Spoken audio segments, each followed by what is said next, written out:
see all the effort that everybody put in to like sort of celebrate you signing this extension? Yeah, no, I had no idea that was going on. Not even a little bit. I was very confused of why that my entire family, my best friends had to come up to Philly in the middle of what was that June, randomly. And I was like, okay, y'all want us to leave Texas and come all the way up there, but I didn't ask no question. I just kind of did it. I know my mom probably got tired of me asking, why are we going to Philly? Why am I going to Philly? Why am I going to Philly? Why am I going to Philly? And she wouldn't tell me. She knows I really don't like surprises, so it was probably hard for her to not tell me. But it was amazing. I was very appreciative of the moment, just because this is like my second home now. Coming from Dallas, and I'm just very thankful that the Sixers and these guys up here took a chance on me, and I got an opportunity to play for this historic franchise and try to go out there and win. I mean, that's what it's all about at the end of the day, and that's why I work tirelessly and work extremely hard to do, and it's been great. Daryl and Josh, can you just talk about how that came together from your guys' perspective? What kind of made you guys want to do something like that for him? Yeah, again, I sort of alluded to it. Tyrese was really the key to this offseason. Without his patience, this wouldn't have been possible.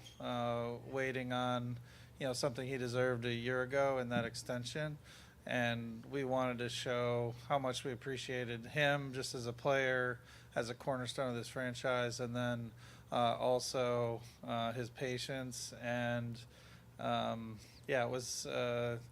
It just felt like the right thing to do.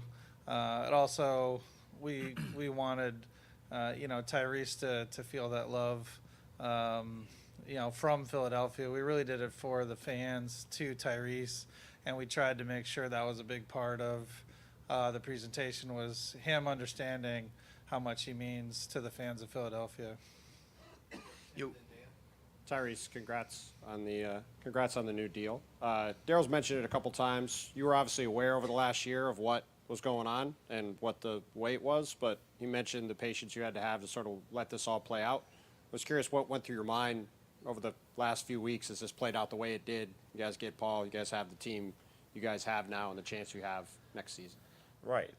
First of all, I appreciate it. Thank you. And second, I think it worked out well. Honestly, when I heard about it, last summer, it's hard. It's a very hard thing to do, especially when you work extremely hard, you work tirelessly and whatever, and trying to get the second contract. But when they brought it to me, I understood. You got to be professional. You got to understand what's going on. You don't have that many opportunities as a franchise to do something like that. So I understood. Had a lot of conversations with Joel about it last year. And I appreciate him for that too, because he was big in helping me with that. So it was great. It was more calming the people down in front of me. That was the hardest thing to do. No. But making them understand exactly what it meant, cap space and all those different things. But I'm just happy, man. I'm happy that we were kind of able to do what we did this offseason and give us a chance to do something. Then you mentioned Joel. The Sixers posted a video of your after you signed the contract, and about you talking to Joel and about the faith he's put in you from the beginning. You got a little emotional talking about it. I was just curious if you could talk a bit about your relationship with him over the past few years. He's obviously been a big vocal supporter of yours from the beginning, and how much that's meant to you throughout this whole process. Right. I always said Joel was the first person to believe in me, honestly. I think it's funny because I came into training camp late because of COVID. I had ended up catching COVID right before I got to come. So I was like maybe 2 days late into camp. And like my first day in camp, I was like on the third team. I didn't have a jersey. I had a penny on. And like we played like this little pick and roll game, and my group ended up winning. And I talked to Joel afterwards, kind of just messing with him about how like we beat them. And he's like, of course, it's training camp, so he's probably he wasn't thinking much of it. But he ever since that day, like he's had the ultimate faith in me. And then like I tell this story all the time too. Like the game that we had the little COVID game against Denver, I saw him walking. We like exchanged through the pathways of the locker room coming in. He's like, can you get 40 tonight and get us the W? And like me just being, it's like my 10th game, and I'm like 40. Dude, I barely had 12. I barely played. What do you mean? You want me to get? He's like, I really think you can do it. Like go out there and do it. And like that just kind of just propelled me to like being successful. And I've always been a confident guy just because of the work that I put in. But when you have a guy like that in an organization that's confident in you, it really helps you go out there and be yourself. Tyrese, even in your just 4 years here. You've gone through a lot of, Ben and Tobias and all sorts of guys have come through. Why do you think Paul might be a difference maker that the other guys weren't, and where do you feel like he will help you guys the most? Yeah, I think shout out to those guys that we've had come through here. Really appreciate them for their service. They were great here, and couldn't ask for better vets and better people to help this franchise while they were here. I think Paul is a guy that can do a lot of different things for us, especially because of already having a guy like Joel Embiid on our team. And with Paul being able to spot up and knock down threes, that's one of the biggest things that you have to be able to do playing on the floor with Joel. That and then being able to create for himself, create off of Joel. And then he's 6'8", 6'9", a guy who can guard multiple positions. And I think it brings an overall different aspect of the game for us. And we have a really good coach who's going to help us put those pieces together. So we're going to put that on him. Tyrese, right over here. Congrats on the new deal. Appreciate it. You already brought up the 1% better every day thing. I think a lot of people think of that in terms of how your game has grown, but a lot of people also noticed using your voice more, being more of a leader last season. So I guess, what is the next step for you as a leader, as one of the main guys of this franchise look like? I think the biggest thing that I've been talking to Rico about and Coach Nurse about is being able to drag guys along with me as far as work ethic wise.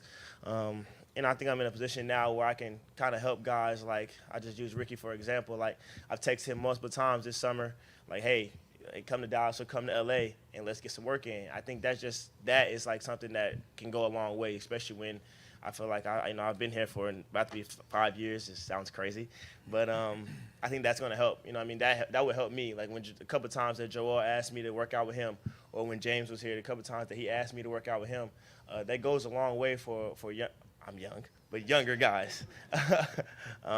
They really appreciate that, and I really appreciate that. So I think that's one of the biggest things that I'm going to try to do. I was able to, Coach Nurse and Rico and them was on me about using my voice a little bit more last year and trying to step into that leadership role. And Joel has been on me big time about it. You got to use your voice. You working hard every single day. You lead by example, but also you are good at connecting with guys and encouraging guys. I kind of done it all my life, but when I first got here, I was just trying to be a sponge and trying to learn as much as possible. Still doing that, right now, but I think that's a way I can lead by example. And then on the basketball side of it, I guess, what's the main focus for you in terms of improvement this summer, and how much of it is the mid-range jumper that you had to admit to your dad that you needed a little bit more than you thought you did initially? Yeah. My dad was in high school and college. Not college, high school and middle school. He used to always say, dude, you got to get an in-between game. Work on your pull-up. He was a big Michael Jordan fan, so Michael Jordan kind of spoiled him with all these one-dribble pull-ups and fadeaways and all that stuff. But, yeah, I think, layups are really good and threes are really good. So it's those are very high analytically stuff that we need, in our game. It's just sometimes, when you get in the playoffs and you have to make a shot. At the end of the day, basketball is about scoring a basket and being able to make, sometimes tough shots. And I think that's just something you need to add to your game, my game for sure. And just getting stronger. I feel like that was one of the biggest things. We have a lot of guys on our team right now that's going to be able switchable. So I don't want to be a guy that's showing I will switch as well. So I think that would make Coach Nurse's job a little bit easier as well. Tyrese over here. Congratulations on your extension, by the way. Appreciate it. Last year when you were asked to be patient, that was sort of to help aid this offseason, of course. But what is it like, taking that leap of faith in an organization, and, for your family, for your representation, for you, when you have a teammate who is publicly saying you can't trust these people to pay you, I guess, in a sense? It was different for me. I really trusted them because they took a chance on me, honestly. Every situation is different. And I was very thankful for that opportunity that they gave me to come here and, play for a championship, caliber team, early on in my career. Taking me at 21 when I feel like I slipped in the draft and I feel like I could have gone higher, but I feel like I found a home here, and this is a great place for me. So I understood. I understood what the the end goal was, and sometimes you have to realize that. And I think that's my parents helped me with that. I helped them understand it, and they kind of helped me understand it. Rich was, a big part of that as well. He helped me understand it, and once I understood it, I just put my head down and worked and try to, win last year. You know what I'm saying? Like, do what we could do to win games last year, and I would say we'll worry about that when it comes. When it gets there, and we're here now, so I think it worked out pretty well. Hey guys, first to Josh and then for Daryl. We've watched sort of over the years as it was a rarity to see a Tyrese Maxey jersey in the crowd, to the point where at the end of last season, it was like half of the kids you saw in there, adults wearing number 0. I'm curious what you've observed about Tyrese's impact on this community in such a short amount of time. Yeah, I think you can just see it up here. I mean, Tyrese is, first of all, he's an NBA All-Star, and every year he gets better. And so he's emerging as one of the league's elite players, so that helps. But beyond that, obviously, he brings an incredible amount of energy and positivity and work ethic and determination. He's a good person. And so that really lifts everyone.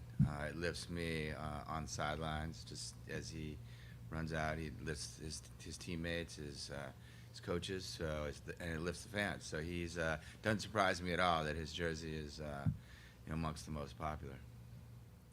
And there was a lot of buzz from the presentation with him in a jersey. So I imagine he'll be top of the sales list again here as well. I think the thing that really Fanatics is healthy.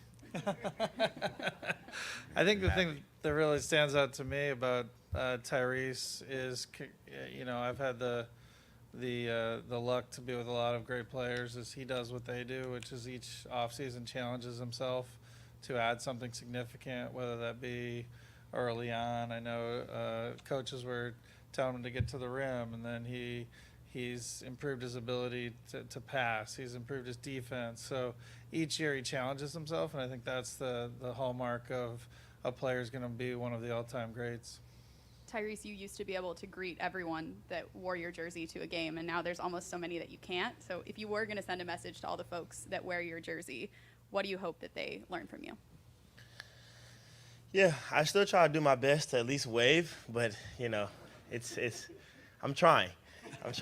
But yes, I mean, my message to them would just be how grateful I am, honestly. I know growing up, I had a few jerseys that meant a lot to me. I know, especially like I had a D-Wade jersey. I had so many jerseys, and my mom and dad made sure that I had, those type of jerseys. But those meant a lot to me as a kid. So I'll just say thank you. I'll say I appreciate the support, and it doesn't go unnoticed, honestly, because for me, like every time I see somebody with my jersey, it's still crazy. Like in different cities, and not just Philly, not just Dallas, not just Texas in general, like in multiple states, multiple arenas. So I'm very thankful for it. I'm very appreciative of it. It makes me want to go out there, every single night and try to play, every game, and try to go out there and help our team be successful and make those fans proud. Hey, Tyrese, congrats on the deal.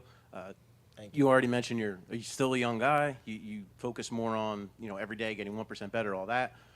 But you have the museum. You see guys like Joel, guys like AI and Dr. J who have built legacies here. Do you sit back at any point and kind of think of that? Think of your legacy here in Philly?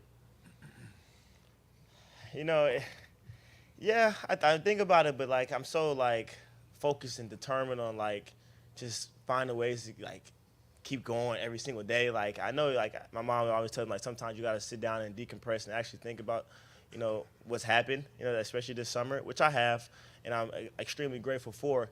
But like in my mind, I'm just like so wired to just trying to get better every single day and trying to find ways to help this organization and be successful.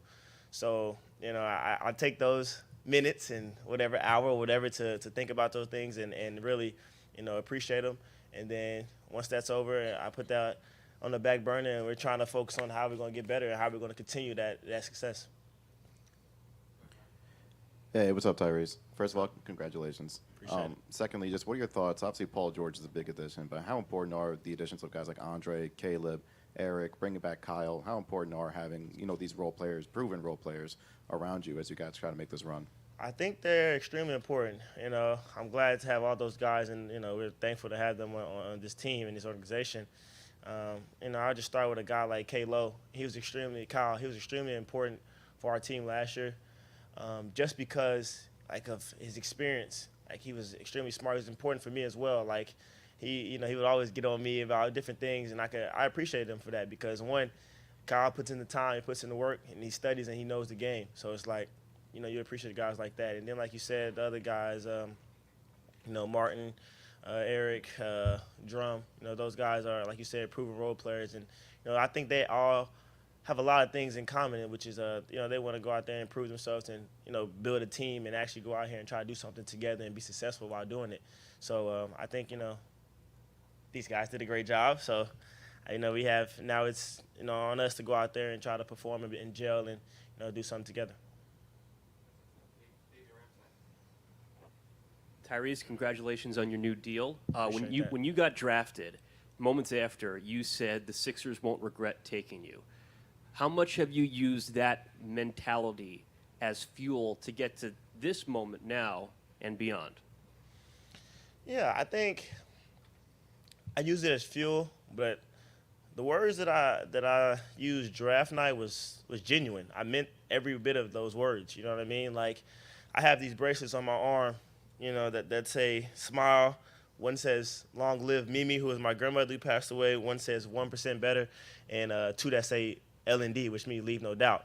And those are just kind of some of the mottos and methods that I live by.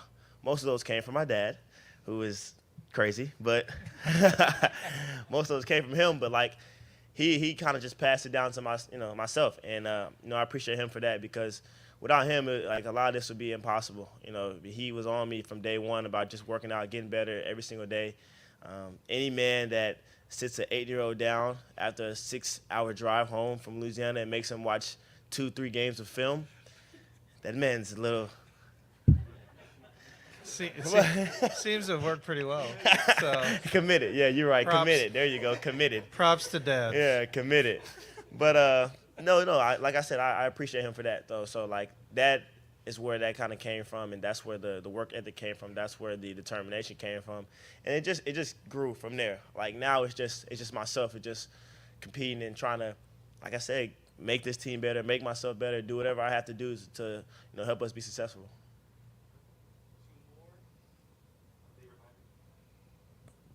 First of all, congratulations. Thank you. So what is the best piece of advice you've heard throughout the contract negotiations and just going into this season?